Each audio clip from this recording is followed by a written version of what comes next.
Last lecture में हमने ये इक्वेशन नंबर 3 इसको ड्राइव किया था, del 2 u r upon r del r square plus m over h cross square e minus V r minus l into l plus 1 h cross square upon m r square into u r is equal to 0। तो इस equation को हम बोलते हैं radial Schrodinger equation. Radial इसलिए बोलते हैं क्योंकि यहाँ पर जो हमने हमारा वेव फंक्शन है u ये केवल r का फंक्शन है, इसलिए ये कहलाएगी रेडियल श्रोडिंगर इक्वेशन। अब इस इक्वेशन को हम ड्यूट्रॉन के लिए सॉल्व करेंगे। तो जैसा कि शुरू में मैंने बताया था, ड्यूट्रॉन को हमने 3s1 स्टेट में लिया था। तो 3 मीन्स ट्रिपलेट स्टेट और s मीन्स उसकी स्टेट, s स्टेट में माना था हमने। तो s स्टेट के लिए l इज इक्वल टू 0 होता है, p के लिए 1, d के लिए 2, f के लिए 3। ये सब चीज़ें आपको बीएससी में पढ़ी होंगी। तो s स्टेट में अगर ड्यूट्रॉन को हम मानेंगे तो उसके लिए l इज इक्वल टू 0 लेना पड़ेगा। तो हम अगर इसमें l is equal to 0 substitute कर दें तो ये सेंट्रीफ्यूगल पोटेंशियल वाली टर्म एलिमिनेट हो जाएगी, यहाँ से ये 0 हो जाएगी। और चूंकि l इज इक्वल टू 0 लिया हमने, तो यहाँ पर जो वेव फंक्शन है हमारा, वहाँ पर एक सफिक्स लगा देंगे हम 0। जहाँ भी वेव फंक्शन आ रहा है उस वहाँ 0 जैसे यहाँ लगाया हुआ है, ये u0। 0 मीन्स ये s स्टेट का रेडियल वेव फंक्शन है। एक तो ये सब्स्टिट्यूशन होगा। दूसरा, जो हमारी total energy of the system है वो होगी बाइंडिंग एनर्जी।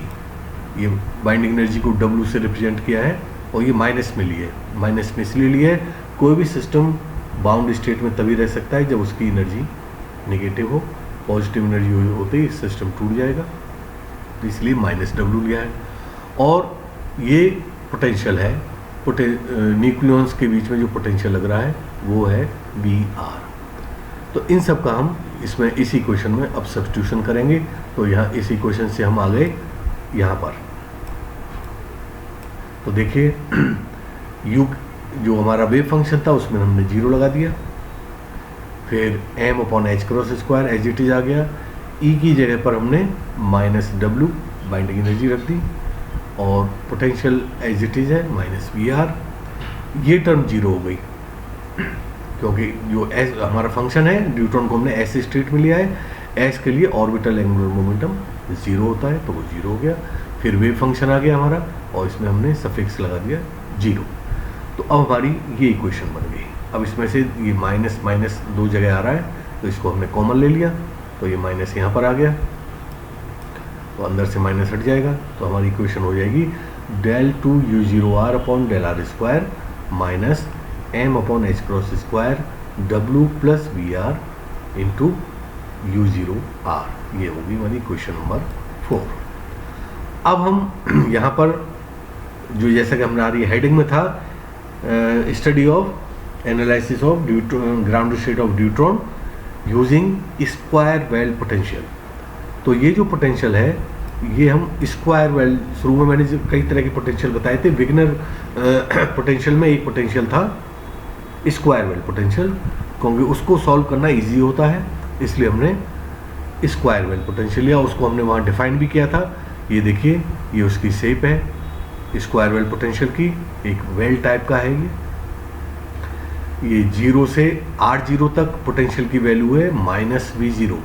मैंने बताया था पोटेंशियल नेगेटिव होगा तभी फोर्स अट्रैक्टिव होगा, अट्रैक्टिव फोर्स होगा तो पोटेंशियल नेगेटिव होगा, और रिपल्सिव फोर्स होगा तो पोटेंशियल पॉजिटिव होगा। तो न्यूक्लियॉन्स के बीच में अट्रैक्टिव फोर्स है, इसलिए जहाँ तक न्यूक्लियर फोर्स की रेंज है वहाँ तक तो पोटेंशियल नेगेटिव है, और उसके आगे when R is greater than R0 potential हो गया ये 0, ये लाइन यहाँ 0 पे आ रही है तो पोटेंशियल है 0। तो वही चीज़ यहाँ पे एक्सप्लेन की है।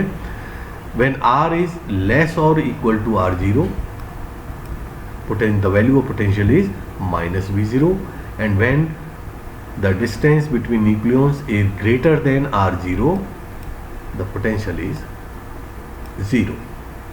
ठीक है, तो ये कहलाता है स्क्वायर वेल पोटेंशियल। तो इस पोटेंशियल को हम यहाँ पर यूज़ करेंगे। तो जब इस पोटेंशियल का हम यहाँ पे यूज़ करेंगे तो अब दो रीजन हो गए यहाँ पर।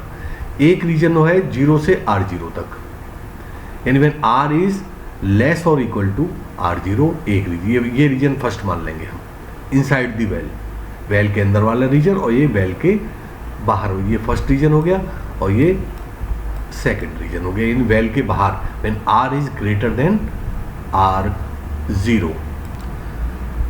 तो जब हम इक्वेशन 4 में पोटेंशियल की वैल्यू सब्स्टिट्यूट करेंगे तो व्हेन R इज लेस और इक्वल टू R0, तो पोटेंशियल क्या हो जाएगा हमारा -V0।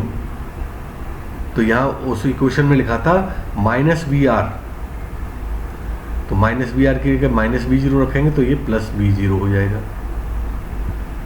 और when R is greater than R0, उसके पोटेंशियल की जगह पर हम 0 रख देंगे, VR की जगह पर 0, पिछली इक्वेशन 4 देखना, उसमें VR की जगह पर 0 लिखेंगे तो केवल W रह जाएगा, तो ये हो जाएगा mW/h²।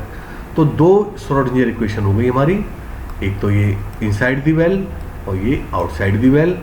Inside the well means when R is less और इक्वल टू R0, और outside the well means when R is greater than R0। Greater than R0 के लिए पोटेंशियल 0 है, तो यहाँ देख लीजिए पोटेंशियल, यहाँ पर कोई पोटेंशियल वाली टर्म 0 हो गई, और यहाँ पर -V0 था तो माइनस माइनस प्लस हो जाएगा, तो ये इक्वेशन हो गई, ठीक है ना।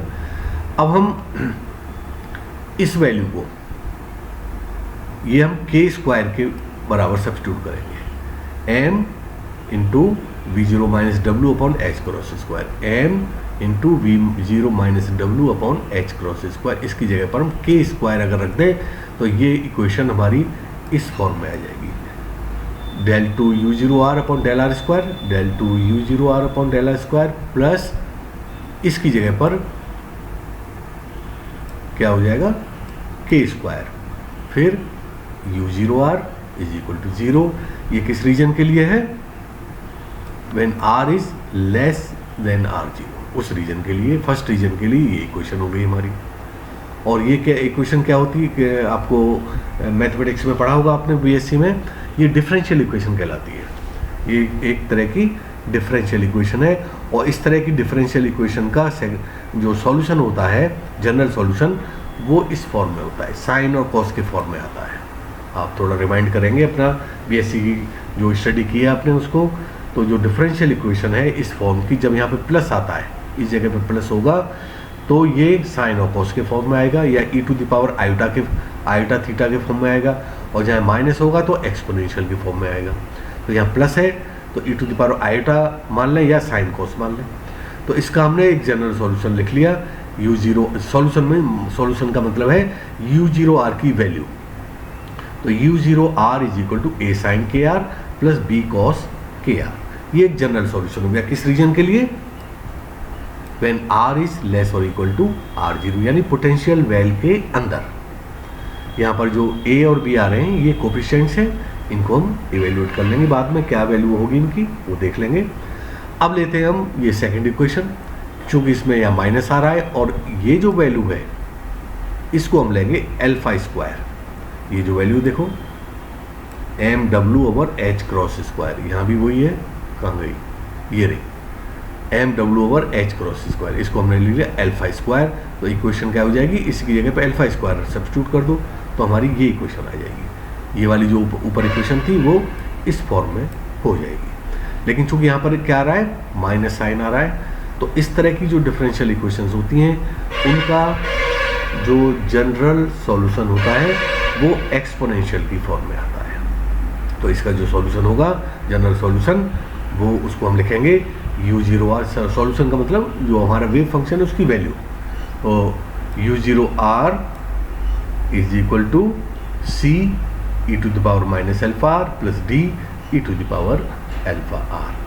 ये किस रीजन के लिए हो गया, आउटसाइड दी पोटेंशियल वैल्यू। ये इनसाइड, इक्वेशन नंबर 5 है, ये इनसाइड दी पोटेंशियल वैल्यू, और इक्वेशन नंबर 6 ये जो सॉल्यूशन आया है वो आउटसाइड दी पोटेंशियल वेल। अब दो सॉल्यूशन आ गए हमारे पास।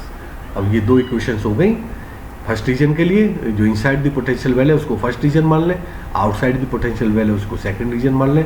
तो फर्स्ट रीजन की ये इक्वेशन हो गई, ये सॉल्यूशन हो गया, और सेकंड रीजन का ये सॉल्यूशन हो गया। अब हम ये कोफिशिएंट्स हैं, इनके बारे में चर्चा करेंगे। तो उसके लिए हम क्या करेंगे, एक बाउंड्री कंडीशंस का उपयोग करेंगे। तो हमारे पास दो बाउंड्री कंडीशंस हैं। पहली बाउंड्री कंडीशन क्या है, ये है boundary conditions.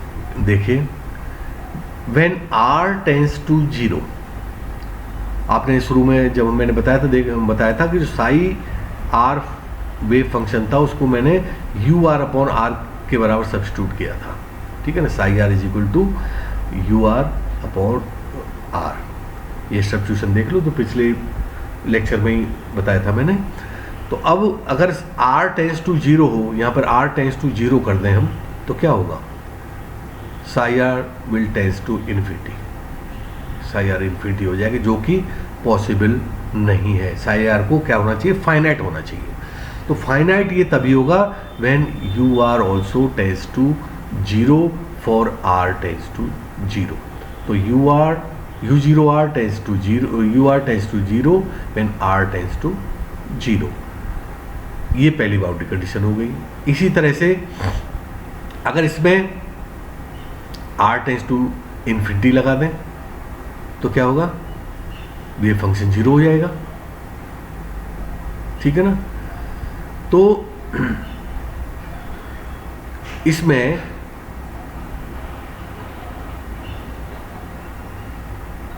r tends to infinity पर यू आर कैसे वेरी करना चाहिए। अगर यू आर आर से भी तेजी से बढ़ेगा तो साई इनफाइनाइट हो जाएगा,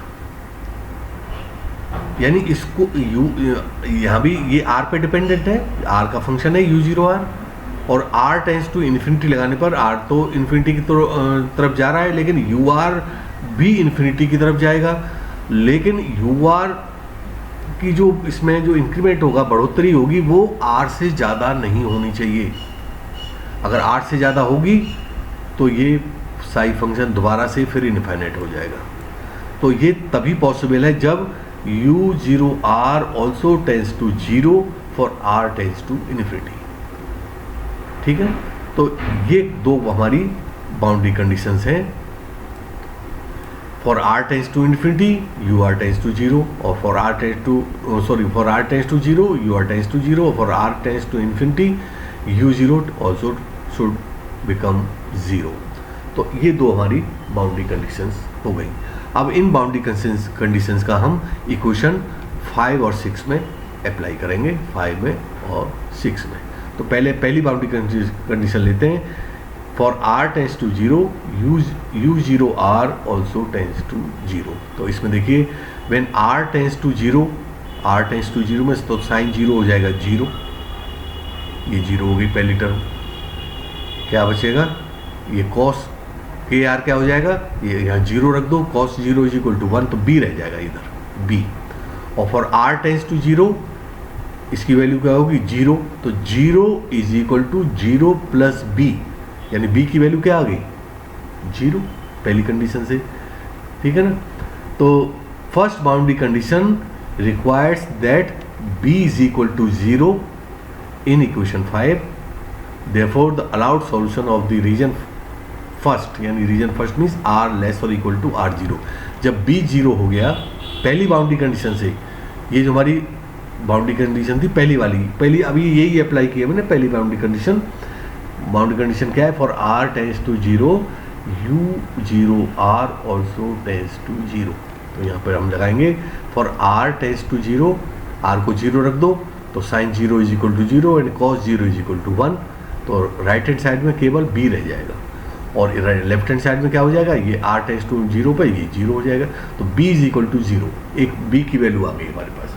तो b tends to b is equal to 0 के होने से क्या होगा, ये टर्म 0 हो जाएगी, b की जगह 0 रख दो तो ये टर्म 0 हो गई। तो हमारा सॉल्यूशन क्या रहेगा, u zero r is equal to a sine k r. तो हमारा जो फिफ्थ इक्वेशन है वो कन्वर्ट हो गई, u zero r is equal to a sine k r, ये इक्वेशन नंबर 7 फर्स्ट रीजन के लिए। अब हम दूसरी बाउंड्री कंडीशन अप्लाई करेंगे। दूसरी बाउंड्री कंडीशन हम अप्लाई करेंगे इस इक्वेशन में। दूसरी बाउंड्री कंडीशन क्या है? When r tends to infinity u0r also tends to 0। r tends to infinity, अब देखिए r टेंड्स टू इन्फिनिटी पर क्या होगा? r टेंड्स टू इन्फिनिटी पर ये टर्म 0 हो जाएगी, क्योंकि इसको e to the power minus alpha r है, इसको नीचे ले आओ तो 1 upon e to the power alpha r हो जाएगा। वहाँ पे r की जगह पे इन्फिनिटी रख दो तो e to the power infinity is equal to infinity, तो 1 over infinity is equal to 0। तो ये टर्म हो गई 0 और ये भी 0 हो गई, ठीक है ना। तो 0 is equal to 0 plus d e to the power alpha r से डिवाइड कर दो 0 को, तो फिर 0 हो गया, तो d इज इक्वल टू 0 आ गया यहाँ से। इस कंडीशन से, सेकंड बाउंड्री कंडीशन से d इज इक्वल टू 0। तो यहाँ using second boundary condition, second boundary condition क्या आती है हमारी? When r tends to infinity u0r tends to 0, इसको लगाने पर d is equal to infinity हो गया। तो इस इक्वेशन में जब d इज इक्वल टू 0 रख देंगे अब, तो ये टर्म खत्म हो जाएगी। क्या फंक्शन की वैल्यू हो जाएगी? u0r is equal to c e to the power minus alpha r। तो ये हमारी इक्वेशन हो गई u0r is equal to c e to the power minus alpha r। तो अब हमारे पास दो सॉल्यूशंस आ गए वेव फंक्शन के, एक तो इनसाइड द वेल और ये आउटसाइड द वेल। तो दोनों रीजन्स हमारे कहाँ पे मिल रहे हैं? बाउंड्री पर। जो पोटेंशियल वेल की बाउंड्री है r is equal to r0 पर, दोनों वेव फंक्शन, दोनों रीजन्स मिल रहे हैं आपस में। तो एक कंडीशन होती है कंडीशन ऑफ कंटिन्यूटी।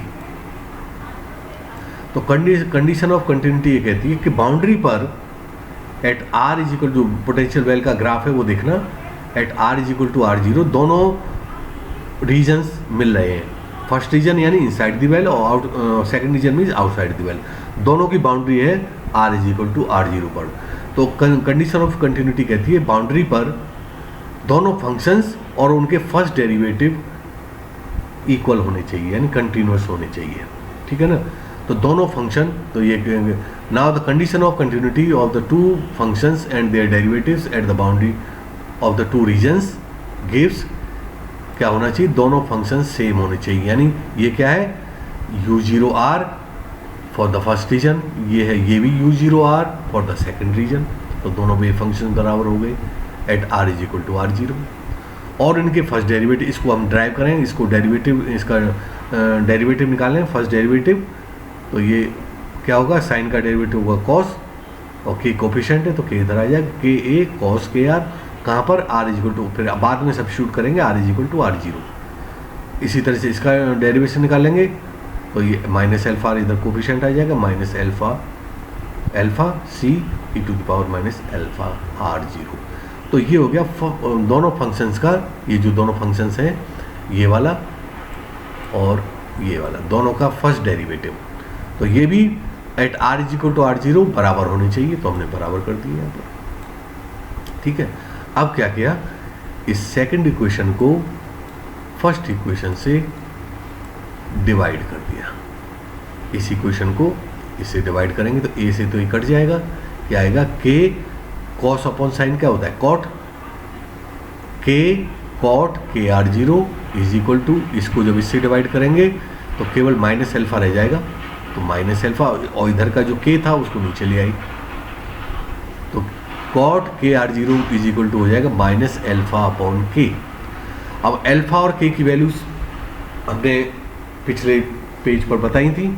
एल्फा की वैल्यू होते अंडर रूट, एल्फा स्क्वायर था एम डब्ल्यू पर एच क्रॉस स्क्वायर, तो एल्फा हो जाएगा अंडर रूट एम डब्ल्यू अपॉन एच क्रॉस स्क्वायर, और के की वैल्यू हो जाएगी स्क्वायर रूट एम v0 माइनस डब्ल्यू अपॉन एच क्रॉस स्क्वायर। ये वैल्यू सब्स्टिट्यूट कर दी, तो यहाँ से देखो एच क्रॉस स्क्वायर कैंसिल हो जाएगा, एम और एम कैंसिल हो जाएगा, क्या रह जाएगा? डब्ल्यू अपॉन v0 माइनस डब्ल्यू, ये हो जाएगा डब्ल्यू अपॉन v0 माइनस डब्ल्यू। तो कॉट k r0 की वैल्यू आ गई W upon V0 minus W। ये इक्वेशन नंबर 9।